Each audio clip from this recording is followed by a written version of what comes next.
Well, this is what we're talking about today. Hi, everyone. It's Sherri from Trail Wisdom Weekly and Trail Runner's Journey. And this is all about real talk for runners, walkers, and hikers who are interested in going in this for the long game, and not only long game of the race, but also long game of life. So, hey, you're in the right place.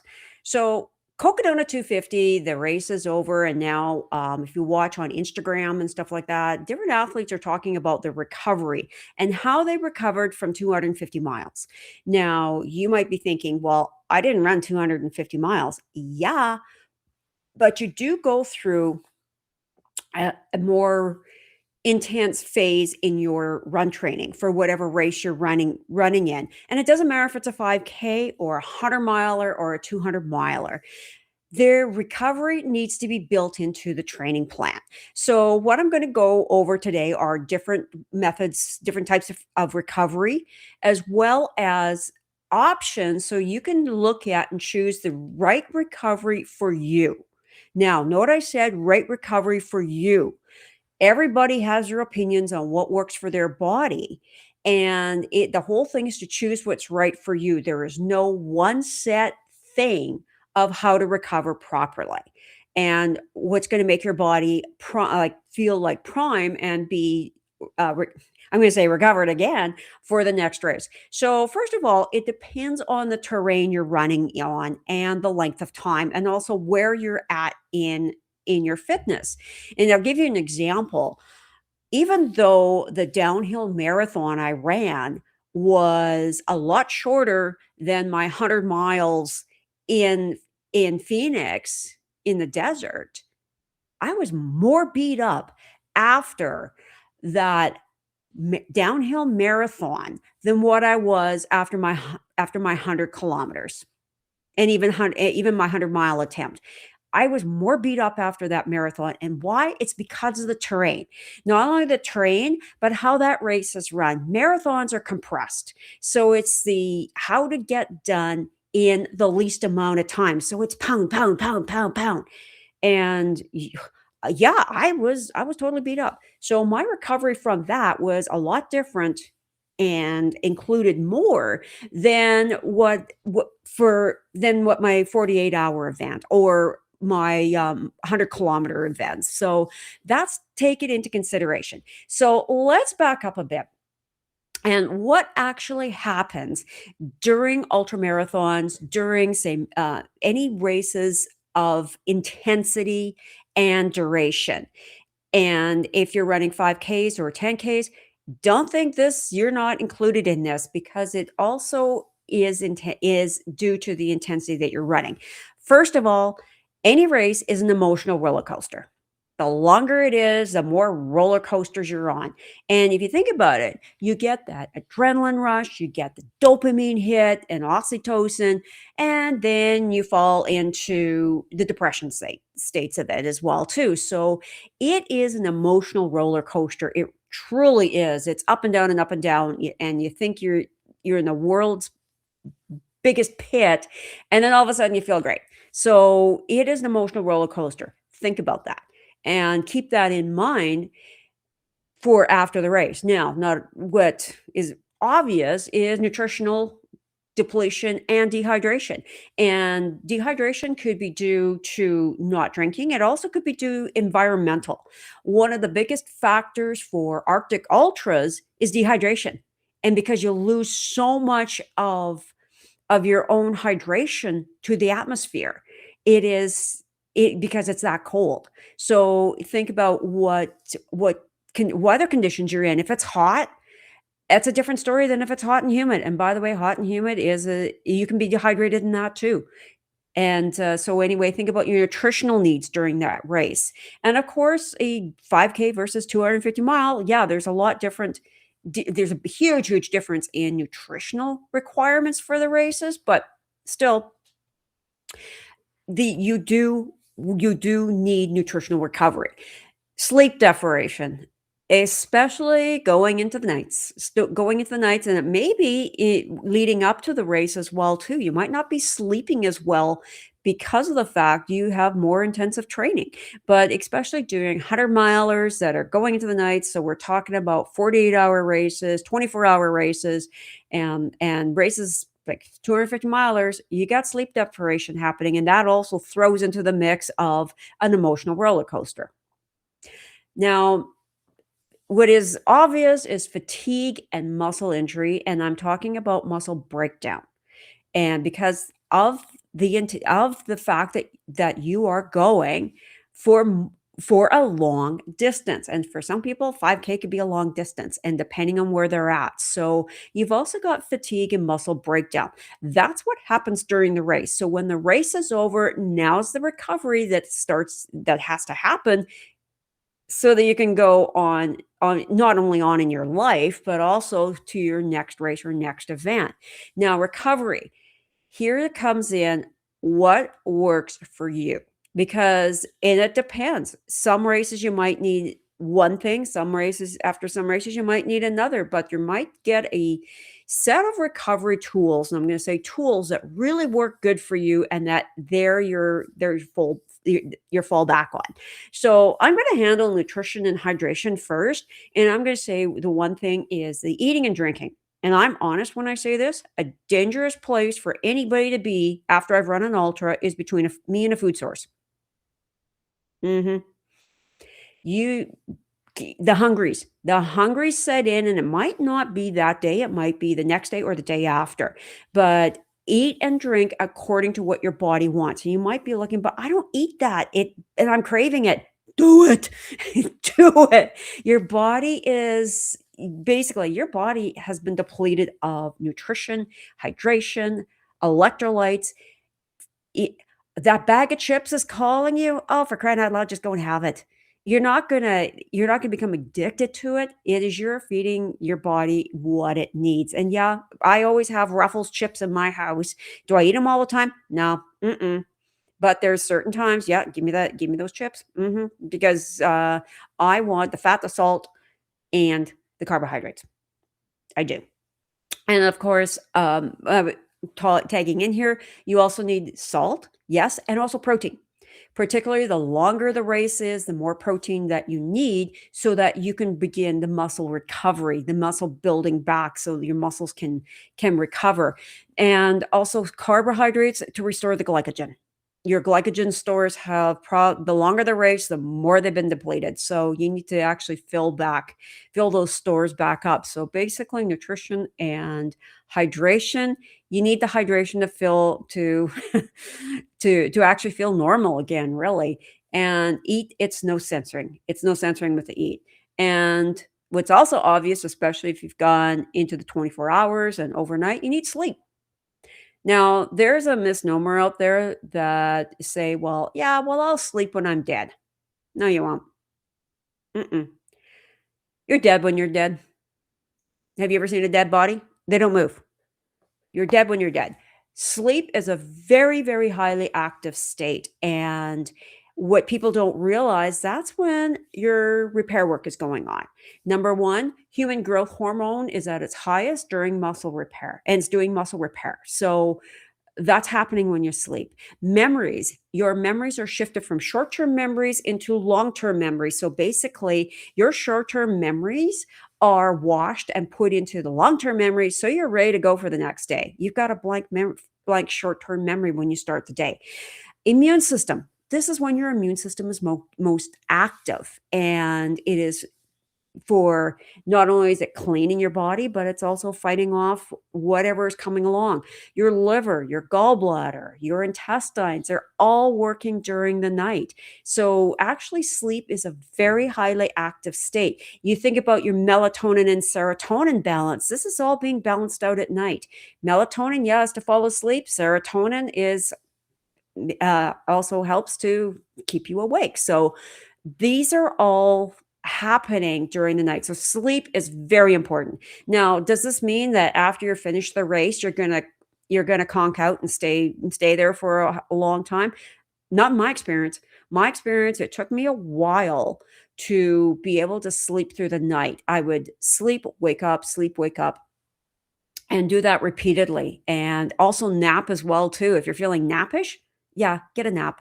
But sleep is highly important for recovery, and if you think about your own life as you have it now, are you getting enough sleep?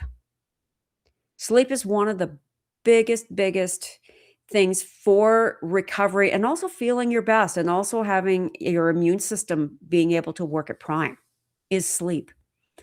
Now, even though you might have finished a race and you're walking around like a pinched crab, movement is also good. Now, this is the part of active recovery.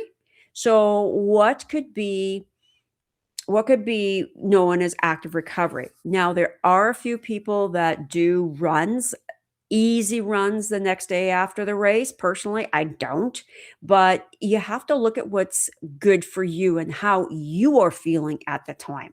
So it could be a walk, a hike, it could be a shuffle, and it also could be a light jog. But moving is actually good for flushing the muscles and have everything move so it's not just sitting there. Swimming and biking are also good, and so is yoga. Yoga is extremely good and extremely beneficial for not only mobility and strength, but also strength from the inside out. It's something that I have into my practice daily. And the whatever you do, the key word behind it is easy. Easy. This is not the time to go and run hard afterwards because you know what? If as much as you think your mind is in charge, your body. And I have experience with that is I after my downhill marathon, I was on a 5-day, staged race, and day 3, all of a sudden, my IT bands went, "Enough. Enough already." I woke up, my knees were aching, and my knees don't ache. So, I talked to the sports medicine person that was there, she goes, "Ha! IT band, go have a bath." Which I did. So we're coming into passive recovery. So Epsom salt baths now, there's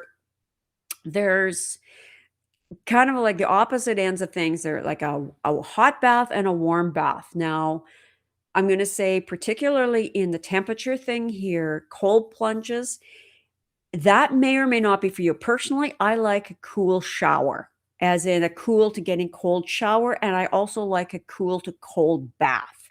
I don't like an ice bath. It is too intense for me. And for being female, that is actually not uncommon because the way we lose sweat. Guys, their sweat glands open up and they dump sweat. Ours, what happens is we have increased circulation to the surface of our skin, and the sweat is let go through our capillary system. So ours is based on bloodstream, and guys, no, theirs isn't based on bloodstream, but go with the temperatures that are good for you. So, infrared sauna, that is also very good. I noticed one of the athletes, he was going in between like a sauna and then a cold plunge, and he said it really worked for him. Go with what works for you. And then the thing that I like about a cool bath versus a cold bath, it's allowing that heat, the excess heat, because when you run a long distance or a very intense run or training, like let's say, for example, it's leg day. There's a kind of a throbbing going on in your legs. And what the cool bath does is help draw out the excess heat, the excess, so that you can go to sleep at night. So there is also something to look at is that drawing out the excess, you're drawing out enough so that you can fall asleep. Because I've had it where I can't fall asleep because my legs are too hot or my legs are throbbing.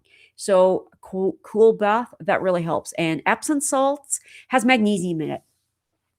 And magnesium is one of the main things for muscle. That's one of the big muscle support. Smooth muscle is magnesium. So your Epsom salts, you're bathing in magnesium. Throw some sea salt in there. It's an amazing bath. And while you're at it, throw your throw your favorite essential oils. So have a really good bath. It's nice and relaxing. And if you weren't sleepy, you are by the end of it. Other things to consider is massage, chiropractic. Do you need cupping on your IT bands? Whatever it is, go with what works for you. Massage, and even the type of massage makes a difference. Do you want the relaxing massage, the sports massage, something in between? Physiotherapy, absolutely. Like if you like that. I'm a big fan of chiropractic. And the reason I'm a big fan of chiropractic is I like my spine aligned, my neck, my spine, and my hips aligned. I could tell the difference in my gait as to whether my hips are in alignment or not. So for me, I'm a big chiropractor fan. So have a look and see what works best for you. Oh, and I forgot to mention supplementation. Increase some of the supplements that you are taking, and one of them is a possibility is magnesium, because you have pounded yourself out. So calcium, magnesium, and whatever supplements you take, it's not a bad idea to get extra immune support because you've just went through a strenuous event. Your immune system needs support. So look at your supplementation. Now, if you look at what, wow, that's a lot of recovery stuff there. You don't need everything. You really don't. You don't need everything, but you may find that some things you need after whatever it is. You might find one time you need more. You might need a massage after. You might need after, you might not need a bath. You might not need a cool bath, a cooler shower will do. It depends, but it's a good idea to have an arsenal so that you can go, "Oh, wait a minute, maybe I'll try this time," or, "I mean, you know what? I'm good. I'm just gonna eat. I'm just gonna eat," or the next time might be, "Well, man, I really gotta get some infrared therapy." But the one other thing I'm also gonna talk about is your mental health. After long races, and think about it, it's an emotional roller coaster. 50Ks, yes, emotional roller coaster. Marathons could be an emotional roller coaster, and so could half marathons as well. And even 5Ks, I have seen runners of where they come into a really tough spot, and I've seen it at a 7K road race and 7K trail race. And I talked this person through, and this person was feeling really down on herself. So after the race, and I don't care what distance this is, have something, number one, celebrate it. We're I we're and I can speak for myself, is like, "Yep, that's done. What's the next thing?" No. Pull back and stay in that moment. Stay in that moment of celebration, because it gives you a chance to really soak it in and be proud of yourself for what you did. After a race, go for a coffee with a friend, or look at, it might be a movie that makes you laugh, or the latest whatever's out. Look at what makes you happy. Spend some time in nature. I know if you think, "Well, I was just how many hours in nature?" Well, it's a different sort of nature. Let's see if the birds are singing somewhere else.